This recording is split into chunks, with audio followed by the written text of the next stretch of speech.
The unexpected roommate *. Kyle stepped into his new apartment unit and immediately froze. The lights were dim, the air was warm, and something was moving on the bed. He dropped his duffel bag and stared.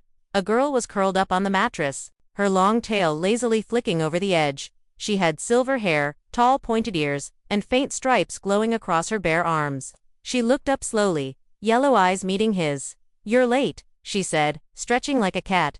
I claimed. "This den," Kyle blinked. "What?" The alien girl reached into a pouch and handed him a slip. It glowed red with emergency housing authorization, stamped and approved. Temporary roommate, due to overflow. Species, feline-like name, Reesa. Kyle backed toward the hallway. "There's been a mistake," she purred, her voice calm. "No mistake. They assigned me here, and now this is my sleep space." He looked around, confused.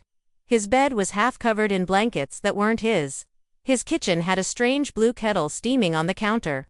Even his toothbrush had been moved. He opened the CUM terminal to report it. The system blinked back. "Cohabitation status active," he sighed. "This has to be a joke." Reesa stood and walked closer. Graceful like a hunter, but calm. Her head tilted, ears twitching slightly. "Are you going to try to remove me?" she asked. Kyle swallowed hard.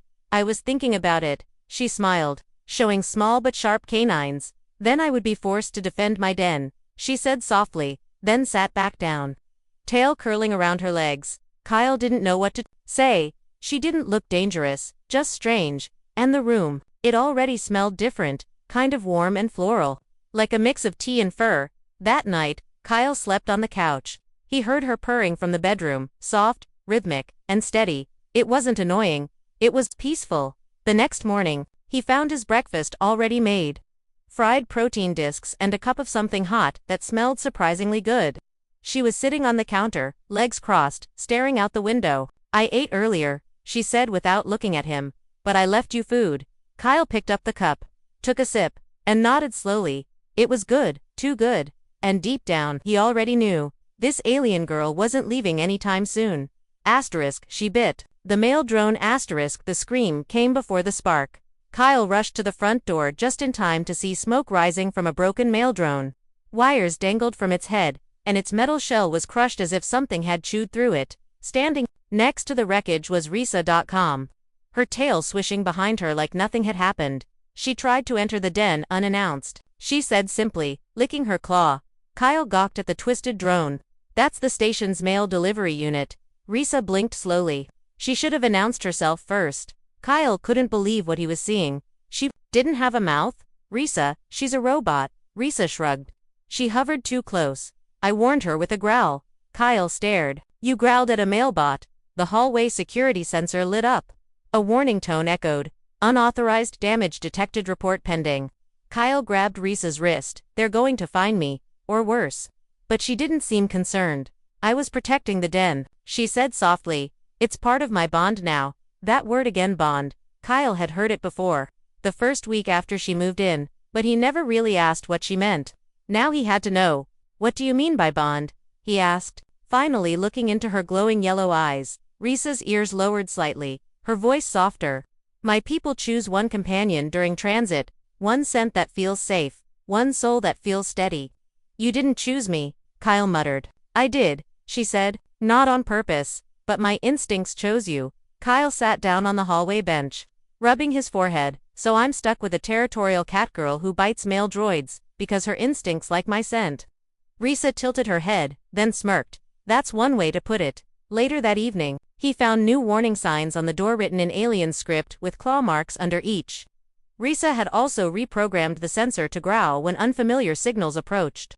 She slept near the door now, curled up on the rug like a guardian beast. Every sound outside made her ears twitch, and as annoyed as Kyle wanted to be, something about it felt safe. For the first time in his life, someone was actually protecting him, not out of duty, not for money, but because she had chosen him. That night, he heard the soft hum of her purring again. It echoed through the vents and into the quiet of his thoughts. He didn't say it aloud, but he didn't want her to leave either.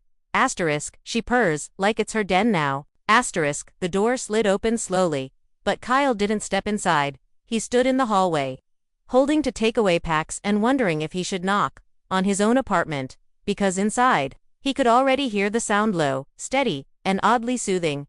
She was purring again, louder this time, like a warm engine echoing through the walls.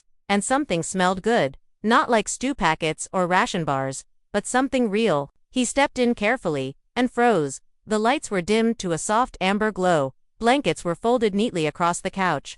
The broken mail drone was gone, and in its place sat a pot with glowing plants. His work boots were cleaned and lined. By the door, and in the middle of the room, stretched across his bed like a queen in her castle, was Reesa. She blinked once, slow and lazy, then gave a small wave with her tail. "You're late," she said. Just like the first day, Kyle held up the food. "I brought dinner. I already cooked," she replied. "You can save that for later." He walked toward the table. She had actually made a meal. Real food, not synthetic paste or emergency cubes. She'd combined human and alien ingredients, cooked them together with instincts he didn't know she had, and it smelled incredible. They sat together on the floor, cross-legged, sharing bites like an old habit. No words were needed. Reesa leaned against his shoulder, her purring deepening with every quiet moment. Kyle didn't pull away. After the meal, he stood up to clean, but Reesa tugged on his sleeve. "Leave it," she whispered. "Stay close." Her voice wasn't commanding, it was soft, careful, almost afraid he might still push her away. But he didn't. He laid down beside her, feeling the warmth of her tail wrap around his leg like it belonged there. Reesa placed her head gently against his chest, her breath slow, her claws sheathed, her heartbeat steady. "I didn't expect this," he whispered. "You moving in, taking over my life." Reesa smiled against him. "I didn't plan it either," she murmured. "But now this den feels like mine." Her purring filled the room again, vibrating through his ribs like a secret only he could hear. And somewhere between the hum of the station and the glow of alien lights outside, Kyle realized something. She hadn't just claimed the bed, the food, or the space. She had claimed him, and he was okay with that.